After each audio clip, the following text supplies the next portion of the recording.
66세의 나이에 완전히 다시 시작한다는 것은 두려운 일이었다. 그러나 나의 인생에서 가장 흥미로운 일이었다. 상품이나 나 자신, 잘 해낼 수 있는 능력에는 확신이 있었다. 하지만 그것은 분명히 도전이었다. 이 말은 세계적인 외식업체인 KFC의 창업자로 알려진 할랜드 샌더스의 말입니다. 샌더스는 62세 때 그가 운영해 오던 카페가 흔히 하는 말로 망합니다. 그래서 그 당시 그에게는 정부에서 주는 $105의 사회보장금과 낡은 트럭 한 대가 전부였다고 합니다. 62세 때 모든 것을 잃은 것이죠. 그러나 샌더스는 실패에 좌절하지 않고 66세 때 치킨 사업에 도전하게 됩니다. 그래서 치킨 사업을 위해서 미국 전역을 돌면서 일조하면서 많은 사람들에게 나에게 투자해 주십시오, 분명 이윤을 볼 것입니다 라고 투자를 권유했지만 그가 그토록 확신에 맞지 않던 그 11가지 허브와 향신료를 사용한 치킨 레시피는 무려 1008번이나 거절을 당하게 됩니다. 숱한 거절에 직면하여 절망할 만도 한데 샌더스는 끝까지 자신의 신념을 굽히지 않았고 마침내 그의 열정과 레시피에 대한 확신을 가져준 한 사람을 만나는데 투자자 피트 하먼을 만나서 드디어 KFC 1호점이 탄생하게 되었고 그렇게 KFC라는 치킨 프랜차이즈의 이 전설이 시작되게 되었던 것입니다. KFC가 뭐고 하시는 분들도 계실 수 있습니다. 유명한 치킨 업체입니다. 아마 젊은이들은 웬만한 분들은 한 번 이상 다 드셔보셨을 그런 치킨인데요. 갑자기 배가 고파집니다. 나이의 한계를 짓지 않고 배움과 도전의 진심이었던 그 샌더스의 인생은 많은 이들에게 영감과 투지를 일깨우기에 충분하다라고 말할 수 있습니다. 그의 성공은 66세부터였습니다. 그것도 성공도 아니죠. 시작이었죠. 샌더스는 나이를 장벽으로 여기지 않았습니다. 결코 그의 꿈을 포기하지 않았습니다. 끊임없이 도전했습니다. 성경을 보면요, 믿음의 사람으로 죽음의 직전까지 멋있게 늙어간, 어쩌면 샌더스보다도 더 멋있게 늙어간 사람을 몇 명 찾을 수 있는데요, 대표적인 예가 다니엘, 모세, 갈렙입니다. 다니엘서 10장 1절 우리 함께 읽겠습니다. 10장 1절입니다. 바사왕 고레스 제3년에 한 일이 벨드사살이라 이름한 다니엘에게 나타났는데 그 일이 참되니 곧 큰 전쟁에 관한 것이라. 다니엘이 그 일을 분명히 알았고 그 환상을 깨달으니라. 다니엘서 10장은 바사왕 고레스가 통치한 지 3년이 지나던 때의 기록입니다. 그 당시 다니엘의 나이를 추정해 보면 대략 90세 정도가 됩니다.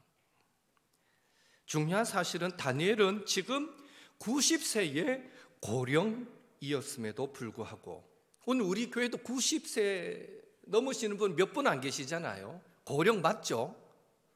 더더욱 그 옛날은 의료가 발달한 시대가 아닙니다. 90세를 살았다는 건 기적 그 자체죠. 90세의 고령이었음에도 불구하고 영적으로 쇠약해지지 않았습니다. 다니엘은 나이가 들었지만 여전히 하나님의 말씀에 귀를 기울였고 하나님이 알려주시는 크고 은밀한 일들을 깨닫는 거룩한 영성을 소유했습니다. 모세도 마찬가지입니다. 신명기 34장 7절 함께 읽겠습니다.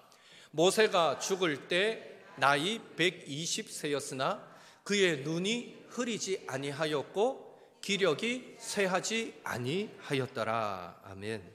성경은 모세의 나이가 120세의 나이에도 눈이 흐려지지 않았다라고 기록하고 있습니다. 여기에 모세의 눈이 흐려지지 않았다라는 이 표현은 모세의 신체 시력을 말한다라기보다는 그의 총명함과 그의 영성이 흐려지지 않았다라는 것을 의미합니다.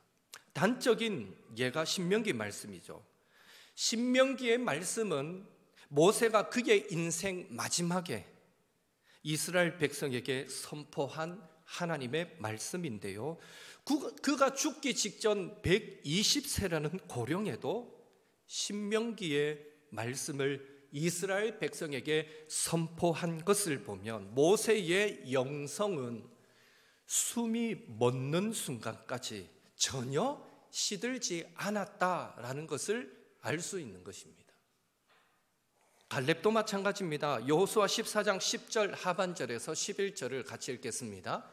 오늘 내가 85세로 돼 모세가 나를 보내던 날과 같이 오늘도 내가 여전히 강건하니 내 힘이 그때나 지금이나 같아서 싸움에나 출입에 감당할 수 있으니. 아멘. 성경은 갈렙이 85세의 고령이었음에도 40대처럼 여전히 강건하였다라고 기록합니다. 여기에 갈렙의 강건함 역시 그것은 단순히 육체적 강건함만을 의미하지 않습니다. 그 강건함은 바로 믿음의 강건함을 의미합니다. 민수기 14장을 보면 40세 때 가나안을 정탐한 후 거인, 안악, 자손들로 인해서 이스라엘 백성들이 벌벌 두려워 떨 때에 갈렙은 그들은 우리의 먹이라, 그들은 우리의 밥이라 라고 고백하던 그 믿음으로 이제 40년이 훨씬 지났어요. 85세가 된 고령임에도 여전히 그 거인 족속을 두려워하지 않고 그들의 땅을 자신이 정복하겠다라고 믿음으로 선포하고 있는 것을 보면 갈렙의 영성 역시 마지막 순간까지 전혀 약해지지 않았다라는 것을 알 수 있는 것입니다. 분명한 사실은 다니엘도 모세도 갈렙도 그들은 나이가 들어간다고 해서 하나님의 뜻이 희미해지지는 않는, 하나님의 뜻이 희미해지는 그런 영적 노안에 걸리지 않았고 오히려 고령에도 불구하고 여전히 하나님의 뜻을 선명하게 정확하게 바라보는 영안을, 즉 하나님의 뜻을 바르게 깨닫고 이해하고 순종할 수 있는 깊은 영성을 그들은 소유했던 것입니다. 그렇다면 그 비결이 뭐냐라는 것입니다. 그 비결이 뭡니까? 우리 서로 인사하겠습니다. 그 비결을 한번 배워봅시다. 잠깨라고 제가 인사시킨 거예요. 이 비결은 배워야 될 거 아닙니까? 숨이 멎는 순간까지 지치지 않는 그 믿음의 열정, 그 깊은 영성, 그 비결이 뭐냐는 거예요. 첫째로 우리는 다니엘처럼 기도로 영적 노안을 극복해야 합니다. 여러분, 다니엘이 나이가 들어도 깊은 영성을 소유하여 하나님과 친밀할 수 있었던 이유, 그것은요, 젊어서부터 목숨을 내어 놓아야 하는 상황에서도 하루에 3번 하나님 앞에 기도하기를 멈추지 않았던 거룩한 영적인 습관을 90세까지 이어왔기 때문이었습니다. 오늘 본문만 보더라도 다니엘은 90세의 고령이었음에도 불구하고 여전히 하나님 앞에서 금식하며 기도하고 있습니다. 그것도 새 일회 동안 21일 동안 3주가 꽉 차기까지 좋은 떡도 먹지 않고 고기와 포도주도 입에 대지 않고 기름도 바르지 않았습니다. 3절 말씀 같이 읽겠습니다. 새 일회가 차기까지 좋은 떡을 먹지 아니하며 고기와 포도주를 입에 대지 아니하며 또 기름을 바르지 아니하니라. 여기에 좋은 떡은요, 원문에 가깝게 이해하면 영양가 많은 기름진 음식이라는 의미입니다. 따라서 좋은 떡을 먹지 않고 고기와 기름을 입에 대지 않았다라는 것은 고령의 다니엘이 평소에는 어떠했다는 겁니까? 평소에는 건강을 위해서 양질의 식사를 했지만 하나님께서 그에게 주신 환상을 보고 깨닫게 된 큰 전쟁과 관련하여서 자기 민족의 운명을 걱정하며 특별한 기도를 하나님께 올려야 하는 상황에서는 허기만 달랠 정도의 거친 빵과 물만 조금씩 먹는 그런 금식 기도를 했다라는 의미가 되는 것입니다.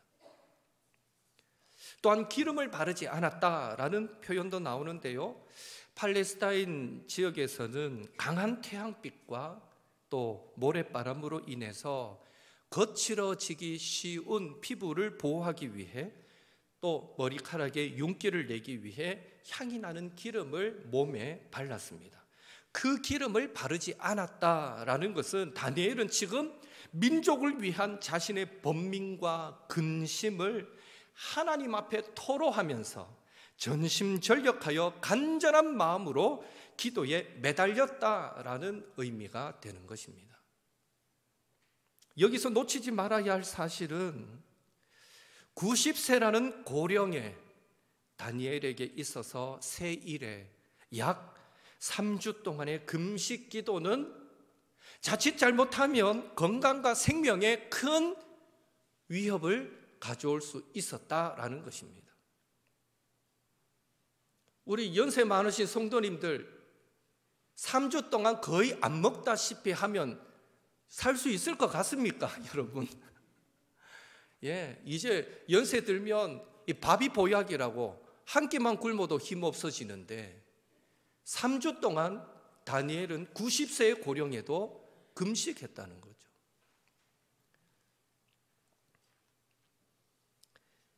자신의 절박함, 간절함을 하나님께 보이며 하나님께서 자신의 기도에 응답해 주시기를 간절히 소원했던 것을 볼 때, 즉 죽으면 죽으리라 라는 각오로 금식 기도한 것을 볼 때에 하나님과 친밀한 동행을 이루었던 그 다니엘의 영성은 하루아침에 세워진 것이 아니라 평생에 걸쳐서 이루어진 거룩한 습관인 기도 생활을 통해서 그 깊이가 더해졌었다라는 사실을 우리는 알 수 있는 것입니다.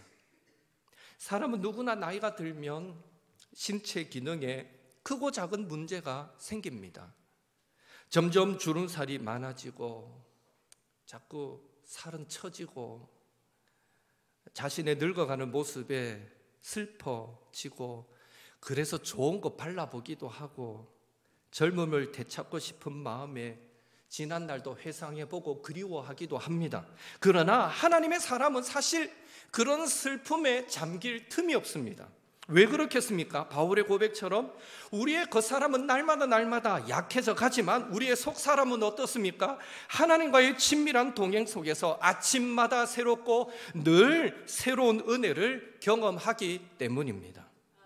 마치 시소의 원리처럼 하나님과의 친밀함 속에서 누리는 그 기쁨이 너무너무 커서 인생의 허망함이 주는 그 슬픔이 틈탈 기회가 없다는 것입니다. 하나님과의 친밀함 속에서 누리는 기쁨이 너무너무 커서 늙어가는 것이 문제가 되지 않고 오히려 주님 배울 날이 날로 다시 다가오는 그 일이 소망이 되는 것입니다. 그래서 우리는 더 찬송하고 기도하게 되는 것이죠. 다니엘이 나이 들고 몸이 쇠약해졌음에도 하나님을 향한 영적인 갈망이 사그라지지 않았고 오히려 영혼의 불꽃은 더욱 강하게 타올라서 위기에 처한 자기 민족을 두고 하나님을 향한 기대와 소망이 그 어떤 젊은이보다도 클 수 있었던 것은 하나님 앞에 날마다 기도하는 거룩한 습관으로 하나님의 뜻을 깨닫는 그 영적인 시력을 선명하게 유지하였던 유지하였기 때문임을 기억하시고, 우리도 늘 깨어 기도하는 거룩한 습관으로 영적인 시력을 건강하게 유지하셔서 우리의 겉사람은 쇠하여 가지만 우리의 속사람은, 우리의 영혼은 날로 새로운 힘을 얻고 하나님의 뜻을 날마다 선명하게 깨닫고 분별하여 순종하는 그런 깊은 영성을 소유한 우리 옥토의 성도님들 되시기를 예수님의 이름으로 축원합니다. 크게 둘째로, 우리는 모세처럼 갈렙처럼 약속의 말씀을 붙들므로 영적인 탈진을 극복해야 합니다. 모세는 출애굽 이후 광야에서 이스라엘 백성들을 인도할 때에 항상 하나님의 음성에 귀를 기울였고 가나안 땅을 주시겠다 하신 그 약속의 말씀에 소망을 두었습니다. 왜 그랬을까요? 왜 그랬을까요? 여러 많은 대안이 있는데 그 중에 하나를 붙잡았을까요? 아닙니다. 죽음의 땅이라고 할 수 있는 그 광야 한복판에서 매일 삶과 죽음의 기로에 놓이는 그 광야 한복판에서 모세가 할 수 있는 일이라고는 주님 말씀하시면 내가 나아가리다. 주님 뜻이 아니면 제가 멈춰 서겠습니다. 매일 매순간 하나님의 음성에 귀를 기울이는 그 거룩한 습관으로 약속의 말씀을 성취하실 하나님을 의지하고 붙드는 것밖에 할 수 있는 일이 없었기 때문입니다. 그런 의미에서 모세의 탁월한 지도력은 광야 40년 동안 매일 매순간 하나님의 음성에 귀를 기울이면서 약속의 말씀을 붙드는 거룩한 습관으로 인해 이루어진 영성이었다라고 말할 수 있습니다.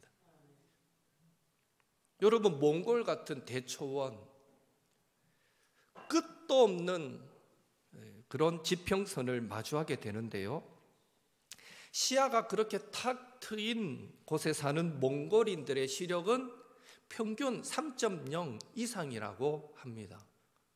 우리는 안경 끼고도 1.2, 1.5인데 그들은 안경 없이 3.0 이상이라고 합니다. 마치 독수리의 눈처럼 정말 좀 멀리 있는, 우리는 뭐가 있는지도 모르는데 점처럼 작은 그것도 정확하게 그게 뭔지 누군지 분별할 만큼 정확한 눈을 그들은 가졌다고 하는데요, 어떻게 그런 시력을 소유하게 되는지 아십니까? 그것은요, 몽골인들은 어릴 때부터 멀리 내다보는 습관을 지녔기 때문이라고 합니다. 그러니까 자꾸 더 멀리 정확하게 볼 수 있게 되었다고 합니다. 앞서 소개했던 대로 120세의 모세를 두고 신명기 34장 7절은 그의 눈이 흐리지 아니하였고 기력이 쇠하지 아니하였다라고 묘사하고 있습니다. 어떻게 모세는 120세라는 나이에도 그의 총명이 흐려지지 않고, 즉 영적 노안에 걸리지 않고 백성들에게 분명하게 하나님의 음성을, 영적인 양식을 전달할 수 있었을까요? 이유는 간단합니다. 모세는 광야 40년 동안 매일 매순간 하나님 앞에 서 있었기 때문입니다. 날마다 하나님의 음성을 들었기 때문입니다. 날마다 장차 얻게 될 그 약속의 땅 가나안을 믿음의 눈으로 바라보았기 때문입니다. 그래서 신명기 27장 이후에 보면 죽음을 앞둔 모세는 이스라엘 백성들에게 고별 설교를 할 때, 유언과 같은 고별 설교를 할 때도 가나안 땅, 약속의 땅에 들어가는 것을 전제로 설교했던 것입니다. 그러니까 모세는요, 출애굽한 그 이후로 지난 40년 동안 매일같이 하나님께서 주실 약속의 땅을 믿음으로 바라보고 소망하며 살아왔던 것입니다. 그것이 모세를 120세까지 영적 탈진에 걸리지 않게 했고, 이스라엘 백성들이 얼마나 모세를 괴롭혔는지 여러분 출애굽기, 민수기, 신명기 읽어보면 알잖아요. 뻑하면 돌로 들어서 죽이려고 하고 불평하고 먹을 거 내놔라, 물 내놔라, 떡 내놔라, 빵 내놔라, 고기 내놔라. 얼마나 불평이 많았습니까? 힘들어 죽겠다. 괜히 출애굽시켜서 이 광야로 불러내서 이 생고생을 시킨다 하고 얼마나 이스라엘 백성들이 모세를 괴롭겠습니까? 그러나 모세는 영적 탈진에 걸리지 않고 그런 약속의 땅 가나안을 바라보는 그 시각이 모세를 하나님과 친밀함 속에서 더 깊은 영성의 소유자로 만들었던 것입니다. 갈렙도 마찬가지죠. 갈렙 85세의 고령에도 불구하고 당시에 거인들이 사는, 거인 아낙 자손들이 살고 있는 헤브론 산지를 정복하겠다라고 갈렙은 선언했습니다. 갈렙에게는 하나님께서 함께 하시면 반드시 그 땅을 정복할 수 있습니다 하는 믿음이 있었기 때문입니다. 갈렙은 어떻게 늙어가면서도 현실에 타협하거나 위축되지 않는, 영적 탈진에 걸리지 않는, 젊을 때와 동일한 그런 영성을, 믿음의 담대함을 또렷하게 유지할 수 있었겠습니까? 그것은요, 갈렙 역시 모세처럼 하나님께서 그에게 주신 약속의 말씀을 꼭 붙들었기 때문입니다. 고령의 갈렙이 거인 족속이 사는 헤브론 땅을 내가 정복하겠다라고 큰 소리 칠 수 있었던 가장 큰 이유는 하나님의 약속을 붙잡았기 때문이라는 것입니다. 갈렙이 가나안 땅을 정탐한 후에 그들은 우리의 먹입니다. 그들은 우리의 밥입니다. 하나님이 함께 하시면 능히 우리는 그 땅을 취할 수 있습니다 라고 믿음으로 선포한 결과 하나님께 이런 약속의 말씀을 받습니다. 민수기 14장 24절 같이 읽겠습니다. 그러나 내 종 갈렙은 그 마음이 그들과 달라서 나를 온전히 따랐은즉 그가 갔던 땅으로 내가 그를 인도하여 드리리니 그의 자손이 그 땅을 차지하리라. 아멘. 하나님이 갈렙에게 주신 약속입니다. 내가 갈렙을 인도하여 드리리니 갈렙의 자손이 그 땅을 차지하리라. 그가 믿음으로 선포했던 헤브론 땅 갈렙이 차지하리라 라고 하나님이 약속을 주셨습니다. 바로 이 약속의 말씀을 받은 후로 광야 40년 동안 갈렙은요, 이 하나님의 약속을 꼭 붙들고 매일 매순간 그 거인 족속이 사는 40년 전 그가 정탐했던 그 헤브론 산지, 거인 족속이 사는 그 땅을 정복하는 꿈을 40년 동안 꾼 것입니다. 40년이 지나면서 점점 두려워진 게 아니라 40년이 지나면서 그 땅을 정복할 그 마음이 점점 커져갔던 것입니다. 그리고 마침내 40년이 지나서 85세의 고령이 되고 이제 가나안 땅에 들어가게 되었을 때에 바로 그 40년 전의 약속의 말씀을 꼭 붙들고 여호수아에게 그날에 여호와께서 말씀하신 이 산지를 내게 주십시오 라고 40년 전에 하나님께서 약속하신 저 거인들이 사는 헤브론 산지를 지금 내게 주십시오 라고 요구했던 것입니다. 고령의 갈렙은 오직 하나님이 주신 약속의 말씀을 붙들었기에 나이는 숫자에 불과해 하는 자세로 믿음의 도전을 멈추지 않는 깊은 영성을 소유할 수 있었던 것입니다. 19세기 미국의 시인 롱펠로는 인생 찬가 라는 시에서 세상을 살아가는 이들이 주님 안에서 도전하며 꿈과 용기를 잃지 않기를 강력하게 그 시로서 권면하고 있는데요, 그 시의 일부를 제가 소개해 드리겠습니다. 인생의 광대한 싸움터에서, 인생의 야영장에서 말없이 쫓기는 짐승이 되지 말고 싸움에서 이기는 영웅이 되라. 그저 미래가 달콤할 것이라는 사실에 현혹되지 말라. 과거의 일은 과거의 일로 돌리라. 행동하라. 살아있는 현재를 위하여 행동하라. 가슴 속엔 용기를 품고 하늘 위엔 하나님이 계신다는 믿음을 가지고 행동하라. 살아있는 현재를 위하여 행동하라. 가슴 속엔 용기를 품고 하늘 위엔 하나님이 계신다는 믿음을 가지고 환경을 탓하고 세월을 탓하기 전에 눈을 들어 모든 걸 이루시는 하나님을 바라봅시다. 우리의 영적 노안을 극복할 무궁한 지혜가 하나님께 있고 우리의 영적 탈진을 극복할 무궁한 능력이 하나님께 있습니다. 약속의 말씀을 가까이 하면서 약속의 말씀을 붙드시고 언약하신 바를 이루실 신실하신 하나님, 그 지혜와 능력의 하나님을 바라보면서 우리가 서 있는 그곳에서 날마다 믿음의 도전을 합시다. 그러면 언젠가 하나님 앞에 서는 날 환경과 상황에 맞는 삶, 나이에 맞는 삶을 살았노라가 아니라 부르심에 합당한 믿음의 삶을 살았노라라고 고백할 수 있는 복된 인생이 될 줄로 믿습니다. 절대 나이에 맞게 살아가지 마십시오. 죽는 그 순간까지 부르심에 합당한 삶을 살아가십시오. 이런 옥토의 성도님들이 되시기를 예수님의 이름으로 축원합니다. 함께 기도하겠습니다.